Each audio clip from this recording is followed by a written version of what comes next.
It's like the middle of June, we're like baking hot, so there's like 5 lads with our tops off and just beers everywhere. And the landlord came down and he wasn't very happy when he saw an engine half hanging out of the car and oil all over his car park and then beers everywhere.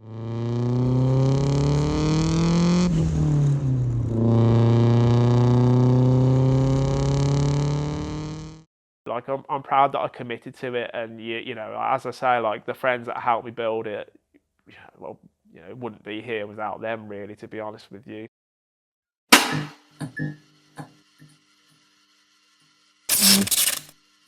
Hi, I'm Jake, and this, well, was a 1502 BMW, but is now my take. It's a 2002 turbo Restomod that I have vastly modified and certainly made my own.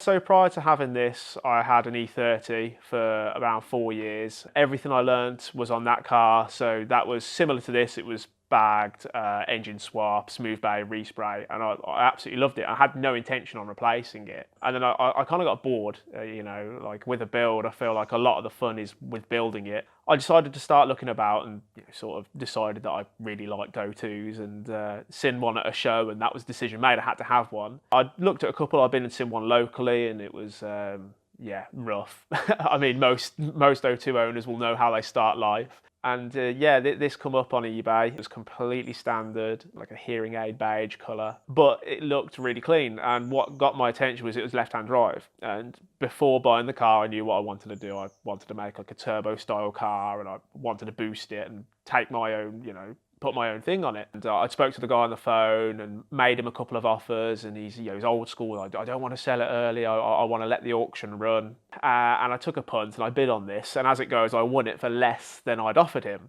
And he got in touch straight away and congratulated me and said, you know, you got some spare change to fly over and, you know, come and get it. And I thought, like, you know, reality hadn't sunk in. I sort of didn't know what to do. So I left the auction and thought, well, you know, I've committed. And you know, got back home that night, bought the flights, and a couple of days later flew over to Glasgow.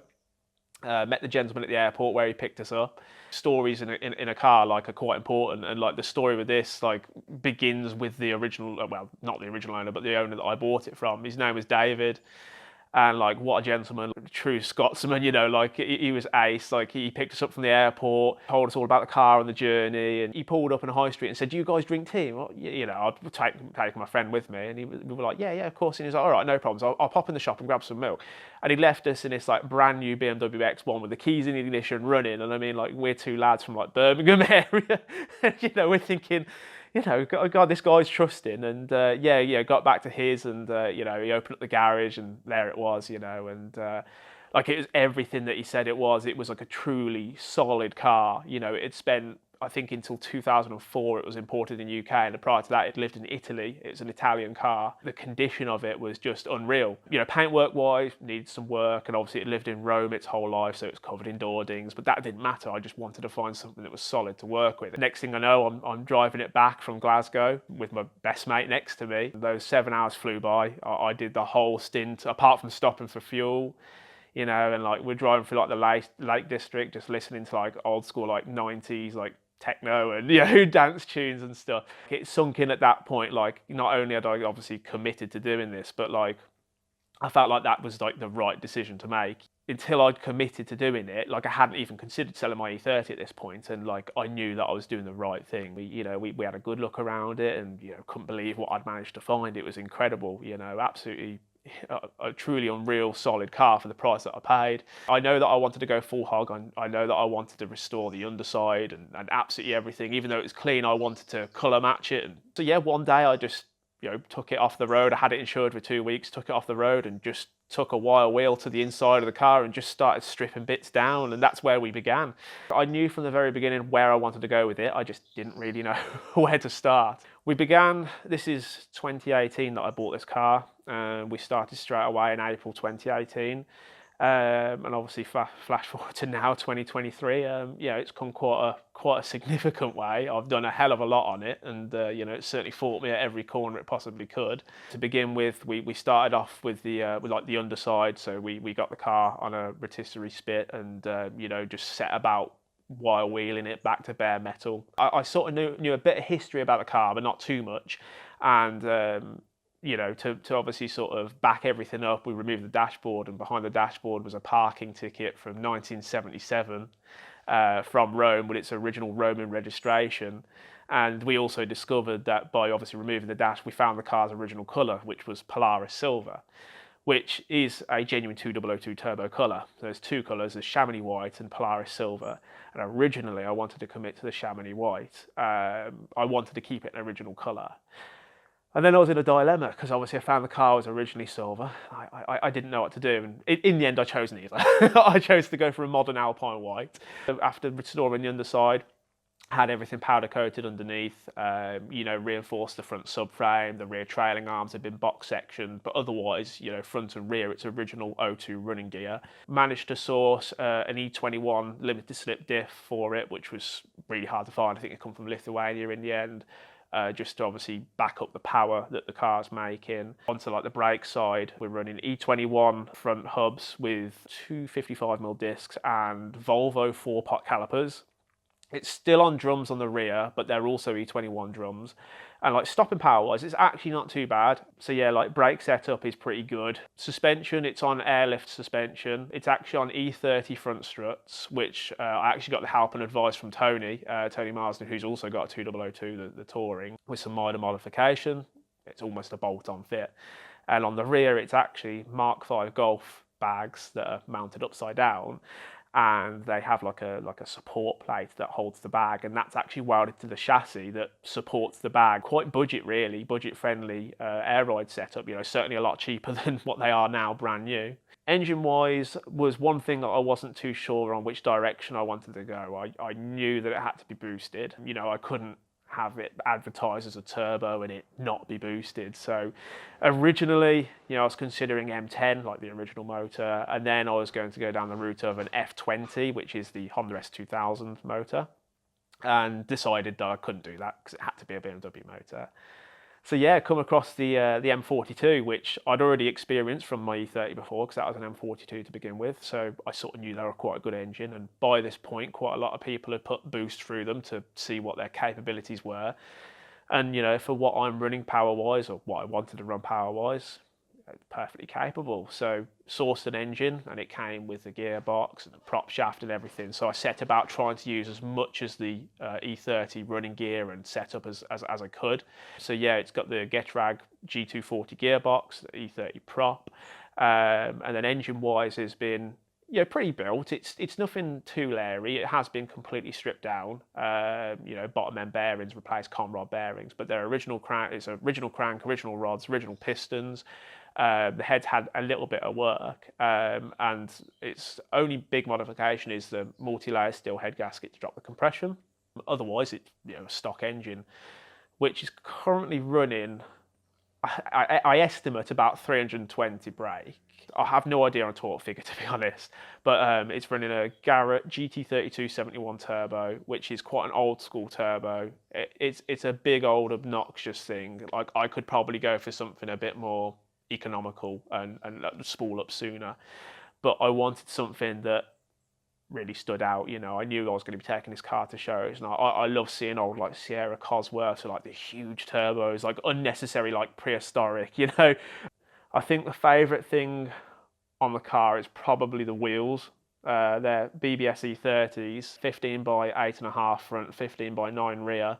Back going to when I had my BMW E30 before, I'd gone to a show and I'd seen these exact wheels on a car at a show, and I took pictures of them because I was like, you know, they're amazing. I'd love to own a set, but they're a bit too small for an E30 BMW.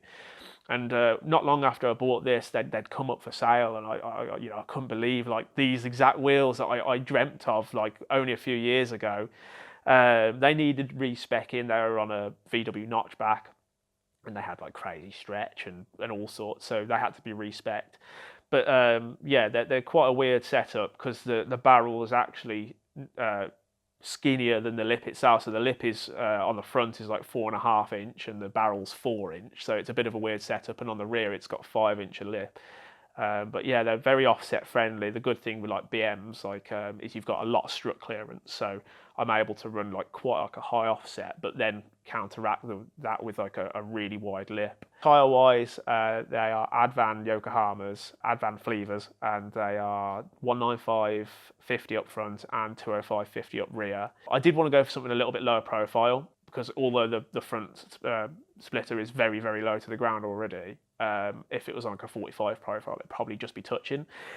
But I wanted something comfortable, and the other problem is with these tyre size being 15-inch, you're quite limited to what you can actually get. So I had to settle for a 50 profile, which I'm kind of glad that I did, because it makes quite a difference to like the comfort side and everything like that. Not too much has been changed in the interior, so it's the original dash which has been flocked. We've got the turbo pod gauge, just so I can actually keep some reading. So I've got my boost reference on there, oil temperature and oil pressure on there. The binnacle surround, or the cluster, the surround has been sprayed the 2002 turbo red to try and create that authentic look as close as possible. Another one of my favourite features on the car is probably going to be on the speedometer of all things. So it's a GPS-driven speedo that is made to look like the original, so you wouldn't know by eye that it's not the original speedo, apart from a couple of giveaways, like it goes up to 160 mile an hour, which I don't think it would do anyway, but why not? But it's also got like a little LED display, and you can cycle through the settings. It's got like a 0 to 60 timer, a quarter-mile timer, altitude, like even your direction. It's like completely unnecessary, but it's just like so cool to have. It's like one of the little modern touches that the car has got, but still trying to keep that, authentic classic look. Yeah, the seats are Recaro's out of a Evo 1, I believe. They're LXs. They've not been retrimmed, they're original. Literally from Google search, I'm pretty sure they're out of an Evo 1. Picked them up at an absolute bargain, and they're so much nicer than the factory seats. I didn't really know what to go for, but very happy with the seats. Probably wouldn't change them. And yeah, it's got a half cage and some TRS harnesses to match. So like the half cage, it wasn't too bad to install. I had one in my E30 previously, so I sort of knew what I was up against. Luckily, the brand of cage that this is a very, very good fit. It does genuinely make a difference to the car. Like the car is like real nice and firm.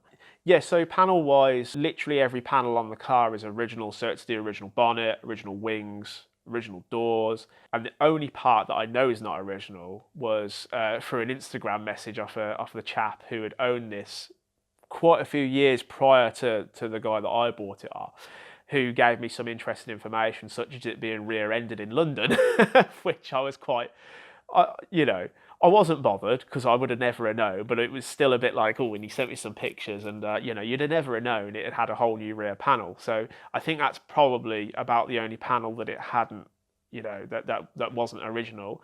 Body kit wise, it's just turbo flares, turbo front spoiler. It's all from a company called JMIC up in Norfolk. I mean, literally the majority of the parts from this car that I've needed have probably come from JMIC. It's not even a genuine turbo kit. They do like a copy kit from the original mold, and it's a really good fit. We did have to do a bit of work with fettling with the kit. So one thing that I wanted is, when I sort of aired the suspension out, I wanted the front spoiler to be as close as possible to the ground. It was basically sort of all modified and chopped up a bit on the front end of the kit to make it align correctly, so we could drop the front spoiler down just so it was as close to the ground as possible. My painter, he certainly had his work set out for him with like the bodywork on this. Whilst it didn't need any real rust repair, like any chopping out, I think the real challenge really was with the bodywork. Yeah, I think we both underestimated how much work it would need. So it's had a full bare metal respray, like stripped everything off, and it's just like filler everywhere. Like there's even like old school like lead filler from where it's been probably repaired in like the 80s. And like the whole car was like micro blistered like big time when I first bought it, and I didn't really worry too much. But yeah, there was a lot of moisture underneath all those micro blisters. And the one rear quarter he sent me a picture of one day, and it was just rust. It's just the whole rear quarter is like that orange brown color, and I'm like, Do I need to buy a new rear quarter? And then look, like literally, I think a matter of hours later, he sent me a photo of it, all nice and clean. He's like, nah, don't worry about it. You know, he's like, it's just surface. But yeah, dead happy with the paintwork and the bodywork. He helped me choose the colour of the car because I was originally swaying towards that chamois white, which is one of the original turbo colours. But it's like it's quite like an off-white. It's quite like a creamy colour. And we sort of determined that we wanted to make the car a bit, not modern, but you know, sort of that glossy white. And yeah, he got some swatches and we both agreed that Alpine White Shade 2 was the colour to go for. So I decided to go full-blown turbo style. So instead of adding my own twist to it, like, you know, by going with like the turbo colours, for example, that is true to the genuine turbo car. Even though of that era, the one blue stripe actually used to be more like a purple or a violet, and it did cross my mind. You know, I did think about maybe putting my own little spin on it and changing it up a little bit. But then what really cemented it was the little touches. Like prior to committing to the turbo stripes, I'd already found a steering wheel which had the M Sport stitching, which was the same colour scheme, and the badges, the M Sport badges, from a chap in Belgium, I believe he was. You know, they come up for sale. Well, I mean, he makes them, but they come up for sale like ready made, and that sort of cemented me committing to the actual turbo colour scheme. I feel like it makes the car. You know, like before I put them on, the car kind of looked naked without them. Still looked great, but like as soon as I put them on, I'm like, yeah, that car is done. You know, it's finished. Like appearance-wise, done. Main reason why I decided to stick with like one mirror is like the genuine 2002 turbos that come out of Germany only had one mirror. And I do have the other mirror, and genuinely sometimes I've thought about putting it on because at times it can be a right pain. But I feel like, again, just that true little nod to the genuine car, it just gives it that little bit of extra character as well. The car pretty much had all original BMW glass minus like 2 panels, I think it was, these little quarter panels. So after much hunting and deliberating, I managed to eventually find some genuine BMW quarter panel glasses as well, or A-pillar glass. So literally every glass panel on the car is a genuine BMW original glass.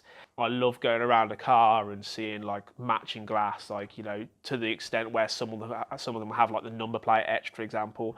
This doesn't, but you know, I appreciate the small details. The chrome trim around the car was pretty battered, especially like the long gutter trim that goes from the A-pillar all the way back. It looks like it had like a roof rack on it at some point, and it really chewed up the aluminium. I've been doing some like wheel refurbs back then, so I sort of kind of knew how to get it better, you know, sanding and polishing, and I managed to get it to where it's not perfect, but it's a lot better. One interesting thing is it's anodized from factory, so they're not pure aluminium, you know, like polished with a lacquer. They're actually anodized. Stripped all the anodizing back because it was all scratched up. Stripped it all back and polished it up by hand. And yeah, it's probably not perfect, but it's a lot cheaper than buying brand new trim if you can get it. Getting parts of these sort of cars, it's not too bad. There are some things that probably are a challenge, but fortunately pretty much everything that I've needed for the car has been readily available. The car's purpose, well, I try to drive it as much as possible. You know, I take it to shows. Luckily, not far from here, we have a place called Caffeine and Machine, which, you know, I'll quite often go and visit, seeing as it's only down the road. But just literally fun. You know, I don't try and let weather or conditions stop me. You know, I won't willingly take it out in the rain because it's not awfully fun to drive in the rain. It's, you know, a bit leery. But, you know, for example, if I'm on my way somewhere like to a show and it starts tipping it down, I won't turn around. I'll carry on. I'll commit to it. So I try and drive it as much as possible. And like, although I put so much money and time and effort into this, like, I think because it had gone on for so long, the build, it's like it made me keen to use it. And like, I try to find as many excuses as possible to get it out. I'd say proudest moments with the car, you know, fairly recently I won Best in Show at the Drivers Collection. I didn't anticipate it, you know, like there was some seriously good cars there. And yeah, when I found out, I was pretty shocked, to be honest. Like, you know, as I say, like a really high caliber of car. That was at that show, and the trophy was amazing. Like, it's one hell of a trophy. You know, I've done a good few shows. I had Best in Show at Tucked as well, which was amazing. And you know, it just like it's staggering how much attention, how much love it gets. I'm proud of the whole build. Like, you know, there's not one thing that I could narrow down that's like, you know, a specific moment. Like, the whole build has just been an experience. Like, you know, literally a bunch of mates helped me. You know, the majority of the build, apart from like the body work and like the exhaust work, you know, we've done ourselves, you know, literally outside in like the driveway. When I first got it, one of the first things I did was pull the engine out of it, literally in the car park down the road. And you know, it's like the middle of June, we're like baking hot, so there's like 5 lads with our tops off and just beers everywhere. And the landlord came down, and he wasn't very happy when he saw an engine half hanging out of a car and oil all over his, like, you know, all over his car park, and then beers everywhere. And he's probably thinking, what the, you know, what on earth is going on? So yeah, to say that he wasn't happy was yeah, a bit of an understatement. I'm proud that I committed to it, and you know, as I say, like, the friends that helped me build it, well, you know, it wouldn't be here without them, really, to be honest with you. So yeah, like, not one single thing that I could really say that stands out. Interesting stories, there's a few. I've already mentioned about the parking ticket, and I've also mentioned about the fact that it got rear-ended in London. And that same gentleman also informed me that, from his best knowledge, when it was in Italy for a period of time, that it was abandoned in a lavender field. And I thought that's, you know, rather strange, but fair enough. And yeah, to back that evidence up, to say that he was telling the truth, when I stripped the car apart and removed the door cards, there was little bits of lavender, like the actual plant itself, like wedged in behind the door card. And, you know, like, to find out that actually adds up, it's like, you know, how on earth? Like, it's pretty incredible. Also, the car was at one point in an advert as well, just like an online advert for denim jeans, of all things. It was really strange, and I eventually managed to find the video, and annoyingly I can't find it anymore. But it was just yeah, just like a short cinematic video advertising jeans, and it was driven around like a coastal area, and again, and I think I've still got it somewhere. When we stripped out the entire interior, we pulled the rear seats, and there was one of the tags off one of the denim jeans. I can't remember the brand. There was one of the tags off the jeans. You just, like, all these crazy stories, these random things, they're all adding up. You know, the evidence is, you know, literally there with the car. So, biggest difficulties, where do I begin? The whole build. No, I'd say not for myself personally, but biggest difficulties was definitely for Adam, who painted the car, Ulster Car Care. You know, he was put up against a challenge, and I should imagine that I was probably challenging as well to deal with. But for me personally, probably getting the car running right was one of the biggest difficulties. You know, it even still has a few little niggles now that I know will get sorted, but for this year, I've been able to use the car, so I deal with it. I think one thing that I certainly learnt with the car, and that I'd say to anybody who's doing a build, is don't skimp out. Like, you know, I skimped out on an ECU and I ended up paying the price in the long run. You know, the car was mostly complete by 2020, 2021. And then, yeah, the biggest challenge was, you know, sort of fine-tuning everything to make it a usable car. Now that it is usable, now that I've spent the money, and it's on a good ECU, as I say, it still has its little issues, but it drives, like, amazing. Like, you know, when you're driving around, you know, just cruising around normal, off boost, it drives like a normal car. You wouldn't know that, you know, come 4,000 RPM, that it will just take off. It's a very, very nice car to drive. A nod to how good the mapper was at mapping it, you know, even just down to the silly things, like, it's good on fuel. Like, my wife's got a 320 E30, and that's appalling on fuel. And, like, this will do, I worked it out on, like, an MPG calculator, this will do, like, low 30s on a run. I don't know how, but it does. As a car, it drives really nice. It's, like, so planted to the road. It's got, like, no body roll. And, you know, I had to solid mount the engine.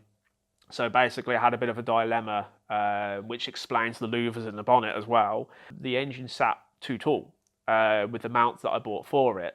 So I had to go about modifying them to get the engine to sit lower, because I couldn't physically close the bonnet.